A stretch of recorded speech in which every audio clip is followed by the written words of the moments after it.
Hi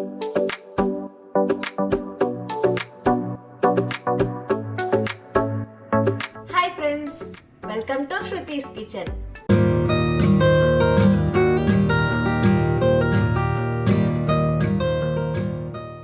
ಸಾಧಾರಣವಾಗಿ ನಾವು ಮನೆಯಲ್ಲಿ ಮಾಡುವಂತಹ ಲೈಮ್ ಜ್ಯೂಸ್ ನಮಗೆ ಸಾಧಾರಣವಾದ ಟೇಸ್ಟ್ ಸಿಗ್ತದೆ.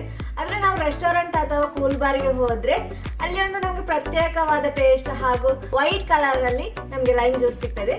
ಬರೀ ನಿಂಬೆಹಣ್ಣು ಮತ್ತು ಸಕ್ಕರೆ ಉಪಯೋಗಿಸಿ ರೆಸ್ಟೋರೆಂಟ್ ಅಲ್ಲಿ ಅಥವಾ ಕೂಲ್ ಬಾರ್ ಅಲ್ಲಿ ಸಿಗುವಂತಹದ್ದೇ ಟೇಸ್ಟ್ ಅಲ್ಲಿ ಲೈಮ್ ಜ್ಯೂಸ್ ಹೇಗೆ ತಯಾರಿ ಮಾಡುವುದು ಅಂತ ನೋಡುವ. ನಾನು 2 ಗ್ಲಾಸ್ ಆಗುವಷ್ಟು ಜ್ಯೂಸ್ ಮಾಡ್ತಾ ಇದ್ದೇನೆ. ಅದಕ್ಕೋಸ್ಕರ ನಾನು ಒಂದು 6 ಟೀ ಸ್ಪೂನ್ ಆಗುವಷ್ಟು ಸಕ್ಕರೆ ಹಾಕ್ತಾ ಇದ್ದೇನೆ.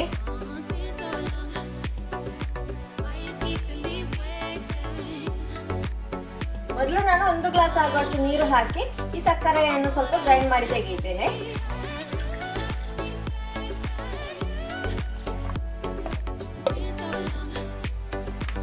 ನೋಡಿ, ನಾನು ಸಕ್ಕರೆಯನ್ನು ಗ್ರೈಂಡ್ ಮಾಡಿ ತೆಗೆದಿದ್ದೇನೆ.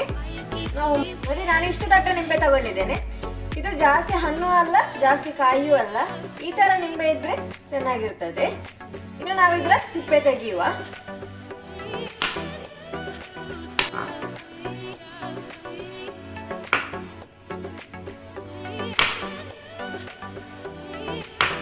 ನೋಡಿ, ನಾನು ನಿಂಬೆ ಹಣ್ಣಿನ ಸಿಪ್ಪೆಯನ್ನು ಈ ತರ ತೆಗೆದಿದ್ದೇನೆ. ಅದೇ ರೀತಿ ಇದು ಬೀಜ ಇಲ್ಲದಂತಹ ನಿಂಬೆ. ಆದ ಕಾರಣ ನಾನು ಇದನ್ನೊಂದು 10 ಸೆಕೆಂಡ್ ಅಷ್ಟು ಹೊತ್ತು ಜಾರಿಗೆ ಹಾಕಿ ಮಿಕ್ಸರ್ ಅಲ್ಲಿ ತಿರುಗಿಸ್ತಾ ಇದ್ದೇನೆ. ಆದ್ರೆ ನೀವು ಬೀಜ ಇದ್ದಂತಹ ನಿಂಬೆ ತಗೊಂಡ್ರೆ ಒಂದು 5 ಸೆಕೆಂಡ್ ಅಷ್ಟು ಹೊತ್ತು ತೆಗೆಸಿದ್ರೆ ಸಾಕು. ಇಲ್ಲಾಂದ್ರೆ ನಿಮ್ಗೆ ಜ್ಯೂಸ್ ಕಹಿ ಬರ್ಬಹುದು. ಅದಕ್ಕೋಸ್ಕರ 5 ಸೆಕೆಂಡ್ ಅಷ್ಟು ಹೊತ್ತು ತಿರುಗಿಸಿದ್ರೆ ಸಾಕು.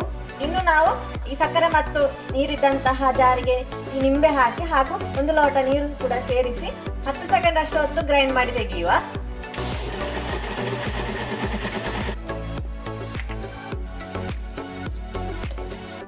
ನೋಡಿ, ಲೈಮ್ ಜ್ಯೂಸ್ ರೆಡಿ ಆಗಿದೆ. ಇನ್ನು ಸ್ಟ್ರೈನರ್ ಅಲ್ಲಿ ಸ್ಟ್ರೈನ್ ಮಾಡಿ ಗ್ಲಾಸಿಗೆ ಹಾಕುವ.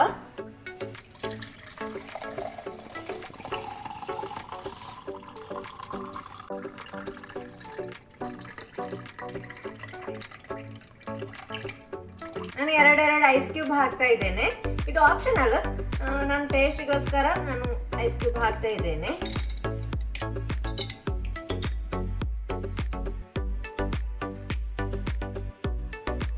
ರೆಸ್ಟೋರೆಂಟ್ ಅಲ್ಲಿ ಸಿಗುವಂತಹ ಲೈಮ್ ಜ್ಯೂಸ್ ರೆಡಿ ಆಗಿದೆ.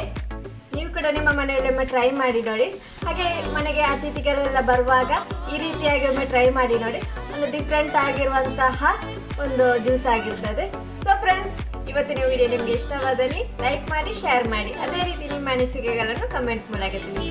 ನನ್ನ ಮುಂದಿನ ವಿಡಿಯೋಗಳನ್ನು ನೀವು ನೋಡಲು ಇಚ್ಛಿಸುವಲ್ಲಿ ಸಬ್ಸ್ಕ್ರೈಬ್ ಮಾಡೋದು ಮರೆಯದಿರಿ. ಇನ್ನೊಂದು ವಿಡಿಯೋದಲ್ಲಿ ಮತ್ತೊಂದು ರೆಸಿಪಿಯೊಂದಿಗೆ ಬರುವವರೆಗೆ be happy, be healthy, take care, bye bye.